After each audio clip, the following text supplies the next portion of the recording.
Hello everyone, welcome back to JK creative crafts. ఈ వీడియోలో glass పెయింటింగ్ని డీటెయిల్గా ఎక్స్ప్లెయిన్ చేయబోతున్నాను. ఇక్కడ నేను గ్లాస్ పెయింటింగ్ కోసం ఇలాంటి ఒక MDF బోర్డ్ని తీసుకున్నాను. యాక్చువల్గా గ్లాస్ పెయింటింగ్ని గ్లాస్ మీద కానీ లేదా ఏదైనా ఎక్రైలిక్ షీట్ మీద కానీ వేస్తారు, కానీ అవి కొంచెం కాస్ట్లీ ఉంటాయి. సో అందుకని నేను ఈ బోర్డ్నే గ్లాస్ పెయింటింగ్ వేసే విధంగా ఎలా ప్రిపేర్ చేసుకోవాలో ఈ వీడియోలో చూపిస్తాను. సో ఈ బోర్డ్ని మొత్తం నేను వైట్ కలర్ ఎక్రైలిక్ పెయింట్తో పెయింట్ చేసుకుంటున్నాను. పెయింట్ వేసుకున్న తర్వాత ఏ డిజైన్ అయితే మనం గ్లాస్ పెయింట్ వేయాలి అనుకుంటున్నామో ఆ డిజైన్ని ఒకసారి డ్రా చేసుకోవాలి. రఫ్గా డ్రా చేసుకున్న ఈ డ్రాయింగ్ని నేను మార్కర్తో ఇంకా క్లియర్గా డ్రా చేసుకుంటున్నాను.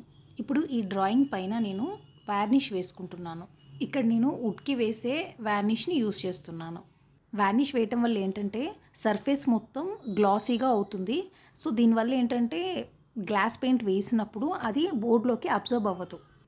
వార్నిష్ మొత్తం డ్రై అయిపోయింది. సో చూసారా బోర్డ్ సర్ఫేస్ మొత్తం ఎలా గ్లాసీగా ఉందో. ఇప్పుడు ఈ బోర్డ్ పైన మనం గ్లాస్ పెయింట్ వేసుకోవాలి. సో మన గ్లాస్ పెయింట్స్ని పర్చేస్ చేసినప్పుడు వాటితో పాటు ఇలాంటి ఒక బ్లాక్ కలర్ 3D అవుట్లైనర్ వస్తుంది. అండ్ ఇది సపరేట్గా బ్లాక్ కలర్లోనే కాదు, ఇంకా డిఫరెంట్ షేడ్స్లో కూడా దొరుకుతుంది. సో ఈ 3D అవుట్లైనర్తో మనం డ్రా చేసుకున్న డ్రాయింగ్ని మొత్తం మళ్ళీ ఒకసారి డ్రా చేసుకోవాలి.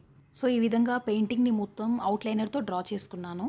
సో నెక్స్ట్ మనం ఇంకా కలరింగ్ చేసుకోవటమే. సో గ్లాస్ పెయింట్స్ ఇలాంటి ఒక చిన్న చిన్న బాటిల్స్లో వస్తాయి. సో ఈ పెయింట్ని మనం ఎక్కడెక్కడైతే వేయాలనుకుంటున్నామో అక్కడ ఈ బాటిల్ని లైట్గా ప్రెస్ చేస్తూ పెయింట్ని స్ప్రెడ్ చేసుకోవటమే. సో ఇలా నేను ఫ్లవర్స్ అన్ని పెయింట్ చేసుకున్నాను. యాక్చువల్గా గ్లాస్ పెయింట్స్లో 2 టైప్స్ ఉంటాయి. ఒకటేమో వాటర్ బేస్డ్, ఇంకొకటి సాల్వెంట్ బేస్డ్. నేను ఇక్కడ వాటర్ బేస్డ్ గ్లాస్ పెయింట్స్ని వాడుతున్నాను. నెక్స్ట్ అదే విధంగా లీవ్స్ని కూడా పెయింట్ చేసుకుంటున్నాను. నెక్స్ట్ ఇంకా ఫ్లవర్స్ మధ్యలో వైట్ కలర్ గ్లాస్ పెయింట్ని వేస్తున్నాను. నెక్స్ట్ ఇక్కడ చెట్టు కొమ్మలకు మొత్తం బ్రౌన్ కలర్ని పెయింట్ చేస్తున్నాను. ఇప్పుడు ఓవరాల్ బ్యాక్గ్రౌండ్ మొత్తం స్కై బ్లూ కలర్ని పెయింట్ చేసుకుంటున్నాను. నెక్స్ట్ ఇక్కడ పక్షి గూడుకి బ్లాక్ అండ్ వైట్ కలర్ని మిక్స్ చేసి పెయింట్ చేస్తున్నాను.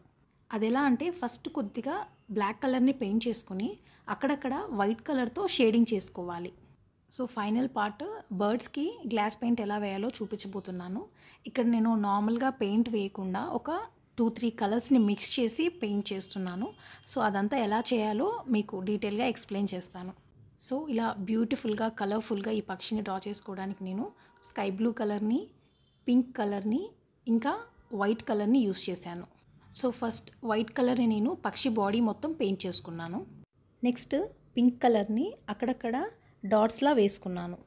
నెక్స్ట్ స్కై బ్లూ కలర్ బాటిల్ని తీసుకొని కలర్ని లైట్గా ప్రెస్ చేసుకుంటూ మిగతా కలర్స్ని కూడా మిక్స్ చేసుకుంటూ పెయింట్ చేసుకోవాలి. సో ఇక్కడ నేను మధ్య మధ్యలో పింక్ కలర్ని కూడా యాడ్ చేస్తూ స్ప్రెడ్ చేశాను. సో ఈ విధంగా మనం అనుకున్న కలర్ షేడ్ వచ్చేంత వరకు కలర్స్ని యాడ్ చేసుకుంటూ మిక్స్ చేసుకోవాలి. సో ఇక్కడ రెక్కలకి బ్లూ కలర్ డామినేషన్ ఎక్కువగా ఉండాలని అనుకున్నాను. సో అందుకనే పింక్ కలర్ని చాలా లైట్గా వేసుకున్నాను. సో నెక్స్ట్ పింక్ కలర్ని మిక్స్ చేసుకుంటూ బ్లూ కలర్ని పెయింట్ చేసుకున్నాను. సో ఇక్కడ కూడా పక్షి బాడీకి ఏ విధంగా అయితే పర్ఫెక్ట్ షేడ్ వచ్చేంత వరకు కలర్స్ని యాడ్ చేస్తూ ఉన్నామో అలాగే ఇక్కడ కూడా పర్ఫెక్ట్ షేడ్ వచ్చేంత వరకు మధ్య మధ్యలో డిఫరెంట్ కలర్స్ని యాడ్ చేసుకుంటూ మిక్స్ చేసుకోవాలి. సో ఇక్కడ మనం ఇలా కలర్స్ని మిక్స్ చేస్తూ పెయింట్ చేసినప్పుడు మధ్య మధ్యలో ఎయిర్ బబుల్స్ అనేవి ఫామ్ అవుతాయి. వాటిని ఏదైనా ఒక నీడిల్ తోటి పిన్ చేసుకుంటే సరిపోతుంది. సో ఇక్కడ పక్షి ముక్కుకి నేను ఎల్లో అండ్ బ్రౌన్ కలర్ని మిక్స్ చేసి వేస్తున్నాను. సో ఫైనల్లీ పెయింటింగ్ మొత్తం కంప్లీట్ అయిపోయిందండి.